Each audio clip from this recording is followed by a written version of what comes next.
biarkan saya ikut Kiai. Astagfirullahaladzim.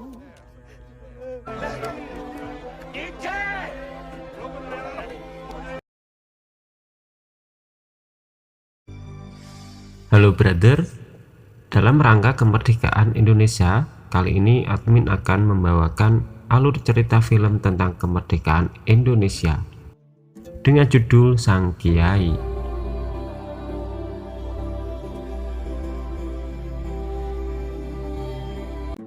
Bagaimana ceritanya? Langsung saja kita lanjut. Sang Kiai merupakan sebuah film karya anak bangsa yang ditampilkan kepada rakyat Indonesia, diproduksi oleh Rapi Film dan disutradarai oleh Rako Prijanto. Film ini merupakan film yang bertemakan tentang kepahlawanan, yang menceritakan tentang seorang pejuang kemerdekaan sekaligus pendiri Nahdlatul Ulama dari Jombang, Jawa Timur, yakni Hadratus Syekh Kyai Haji Hasyim Asy'ari. Film ini sangat disarankan untuk ditonton oleh semua masyarakat Indonesia untuk mengingatkan kembali bagaimana jerih payah para ulama dan pejuang Islam dalam mempertahankan kemerdekaan Indonesia. Film ini dimulai dari sebuah kisah di pondok pesantren Tebu Ireng Jombang, Jawa Timur yang tenang dan khusyuk. Banyak santri yang datang untuk menuntut ilmu agama di pondok tersebut. Pada permulaan film ini, Kiai sedang membantu para petani memanen hasil buminya di sawah. Kiai sempat berbincang dan memberi sedikit masukan tentang hidup mandiri dan membantu para petani memanen di sawah ketika semua bisa menghargai nasi yang kita makan setiap harinya. Al-i'timadu ala nafsi, artinya kita harus mandiri. Karena adanya sebuah pesantren sama sekali tidak menganjurkan untuk membebani santri. Sepulang dari sawah, Kiai sempat mampir di pasar untuk membeli sebuah kerudung untuk istrinya, Nyai Kepo. Saat keluar dari pasar, Kiai melihat Harun memandangi seorang santriwati yang bernama Sari. Lalu Kiai menjanjikan kepada Harun untuk melamar Sari untuk dirinya. Sampai di rumah, Hadratus Syekh memberikan jilbab tersebut kepada istrinya Masrurah dan berbincang kepada istrinya bahwa Allah tidak akan memberi manfaat dan kemuliaan bagi umatnya yang tidak mau hidup berjamaah, tidak bagi umat terdahulu dan tidak juga untuk umat yang hidup di akhir zaman. Hadratus Syekh mengharap semua umat Islam di Indonesia bersatu seluruhnya untuk melawan para penjajah yang menjajah negeri ini yang memiliki begitu banyak lahan dan hasil bumi. Kisah film ini dimulai dengan penolakan masyarakat Islam dengan Sikerei. Sikerei merupakan upacara tentara Jepang untuk menyembah dewa matahari yang disimbolkan dengan menundukkan badan menyerupai gerakan rukuk.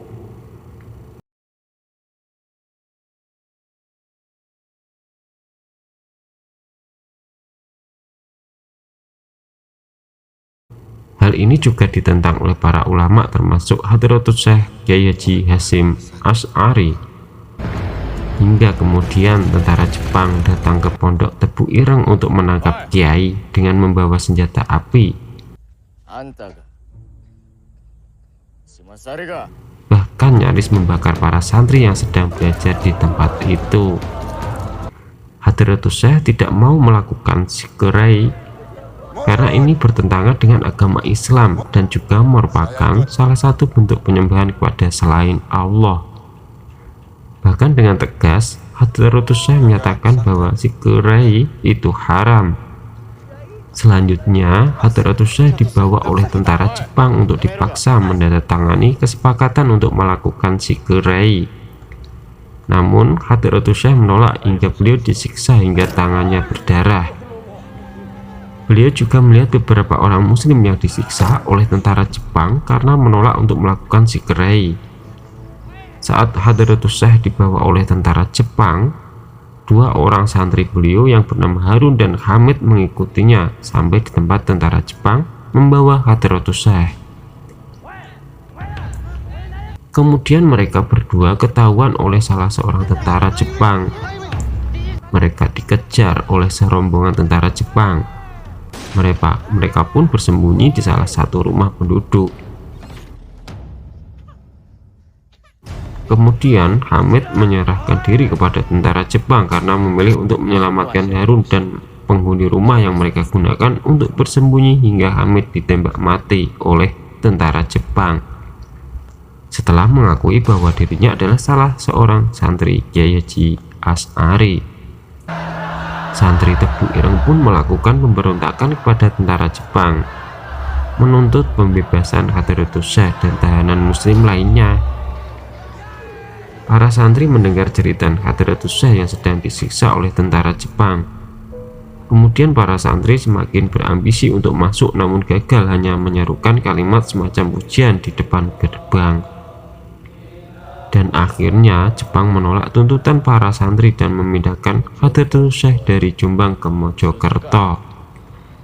Setelah dipindahkan ke Mojokerto, Gus Wahid Hasyim dan Kyai Wahid Hasbullah melakukan perundingan melalui jalur diplomasi. Beliau berdua mendatangi tentara Jepang dan juga para pemimpinnya, hingga Jepang pun melunak setelah mendapatkan penjelasan oleh masyarakat pribumi yang bekerja kepada Jepang bahwa masyarakat Indonesia sangat kuat ikatan persaudaraannya dengan dilandasi agama Islam. Akhirnya Jepang pun melepaskan Hadratus Syekh beserta para ulama lainnya dari dalam penjara. Pada 7 September 1942, Saiko Shikikan mengumpulkan 32 ulama dari Jawa dan Madura di gedung gubernur untuk membahas latihan kiai yang akan diadakan pada 1 Juli 1943. Kemudian Jepang pun membubarkan MIAI, Majelis Islam ala Indonesia, dan mendirikan Masyumi, Majelis Syura Muslim Indonesia, di bawah pimpinan Kiai Hasyim Asy'ari. Pada 1943, di Denaran, Nyai Masrurah berbincang dan mengingatkan kepada Sari yang akan dipersunting oleh Harun bahwa perempuan itu ibaratnya pakaian bagi seorang laki-laki, yakni menghangatkan di musim hujan dan menedukkan di musim kemarau. Bagaimana? Sah? Sah. Alhamdulillah. Akhirnya Harun dan Sari sah menjadi pasangan suami istri hari itu juga. Pada akhir 1943 di Tebu Ireng, Jepang membujuk Masyumi untuk membentuk barisan sebagai berikut. 1. Membangun badan barisan melipat gandakan hasil bumi. 2. Anggota barisan propaganda membentuk hasil bumi. Kiai Hasyim Asy'ari menerima permintaan tersebut tanpa tahu apa kepentingan tentara Jepang melakukan semua itu selama tidak ada penyelewengan. Sebab sesungguhnya sesuatu hal ketaatan itu apabila telah bercampur dengan kemaksiatan yang tampak jelas, maka wajawabuha harus ditolak. Jepang juga meminta para ulama untuk membuat khutbah propaganda, memperbanyak hasil bumi yang akan dikhutbahkan di masing-masing masjid setelah sembahyang Jumat, dengan melakukan pendekatan keagamaan untuk membuat hati para petani tergugah, bukan paksaan seperti menyetil ayat-ayat Al-Quran dan juga hadis mengenai perbanyak hasil bumi di setiap khutbah propaganda tersebut. Kebijakan Jepang untuk melipat gandakan hasil bumi pun mulai menuai protes dari masyarakat Indonesia.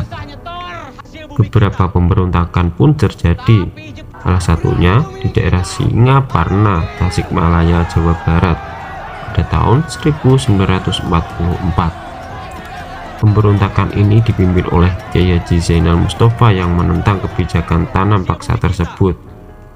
Sikap Masyumi seakan-akan diam menuai pertanyaan dari masyarakat hingga kemudian Kiai Haji Zainal Mustafa dihukum penggal oleh Jepang di pesisir Ancol. Dengan terbunuhnya Kiai Haji Zainal Mustafa membuat Harun tidak mempercayai dan sikap suudzon terhadap Kiai Haji Hasyim Asy'ari karena tidak mau turun tangan. Hal ini juga membuat sebagian besar masyarakat mengira bahwa Matsumi bersekongkol dengan Jepang untuk memperganda hasil bumi rakyat. Tentara Jepang menawarkan sebuah kesepakatan kepada Kiai Haji Hasyim Asy'ari untuk menjadi ketua Matsumi sekaligus ketua dari Shomubu Departemen Agama, dan Kiai Haji Hasyim Asy'ari pun menerima pertawaran tersebut agar dapat memperjuangkan Indonesia dari dalam. Menurut Kiai Hasyim Asy'ari, dengan masuknya beliau ke Shomubu akan dapat mengambil kebijakan yang tidak merugikan rakyat dan tidak akan terulanginya peristiwa Zainal Mustafa dengan satu syarat, yakni beliau tetap di Tebu Ireng dan tugas Menteri Agama di Jakarta akan diwakilkan oleh putra sulungnya, Gus Wahid Hasyim.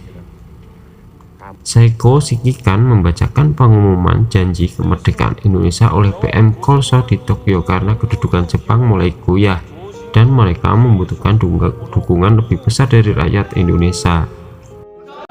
Saiko pun meminta agar pemuda-pemuda Indonesia agar masuk ke dalam Heiho. Namun Kiai Haji Hasyim Asy'ari menolaknya dengan alasan para pemuda tidak akan mau dengan penawaran tersebut untuk berperang di negeri orang. Kemudian Jepang menawarkan pelatihan militer untuk pemuda-pemuda Indonesia dengan perjanjian akan memerdekakan Indonesia, dan beliau pun menerima penawaran tersebut dengan syarat hanya untuk menjaga pertahanan dalam negeri, tidak untuk masuk Heiho, melainkan berdiri sendiri membentuk barisan sendiri, yaitu barisan Hizbullah.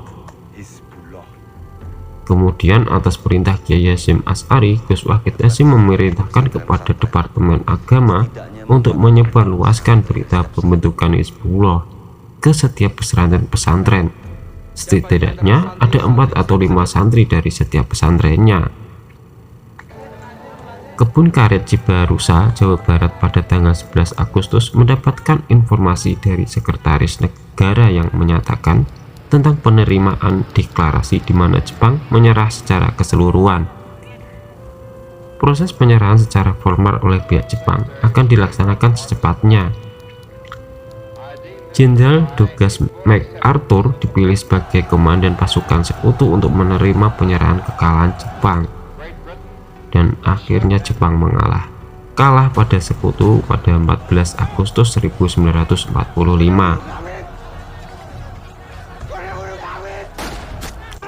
Tentara sekutu pun mendarat di pantai luar Surabaya dipimpin oleh Brigadir Malabi.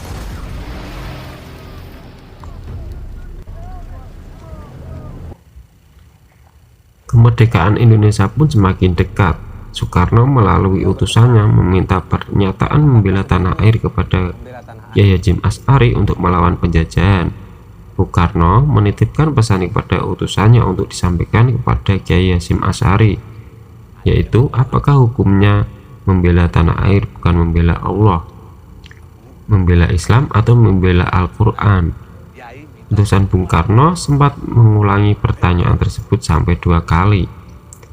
Kemudian beliau menjawab saat diadakannya Fatwa Jihad 24 September 1948 di dalam gedung GP Ansor Surabaya, bahwa hukum membela negara dan melawan penjajah adalah fardu ain bagi setiap mukallaf yang berada dalam radius Masya Asyafa. Perang melawan penjajah adalah jihad fisabilillah. Oleh karena itu, umat Islam yang mati dalam peperangan itu adalah syahid, dan mereka yang mengkhianati perjuangan umat Islam dengan memecah belah persatuan dan menjadi kaki tangan penjajah wajib hukumnya dibunuh. Hal ini dapat diartikan bahwa setiap umat Islam wajib memperjuangkan tanah airnya demi kemuliaan Islam. Pemberontakan pun berlanjut, dan kemerdekaan pun dikumandangkan pada 17 Agustus 1945. Peperangan masih berlanjut dan Jepang pun angkat kaki dari Indonesia. Bung Tomo adalah salah satu pejuang kemerdekaan pun datang dan bertemu langsung kepada Kiai Haji Hasyim Asy'ari untuk meminta wejangan atau nasihat. Beliau pun berkata kepada Bung Tomo, yakni awali dan akhiri pidato dengan menyebut kebesaran Allahu Akbar, Allahu Akbar, Allahu Akbar.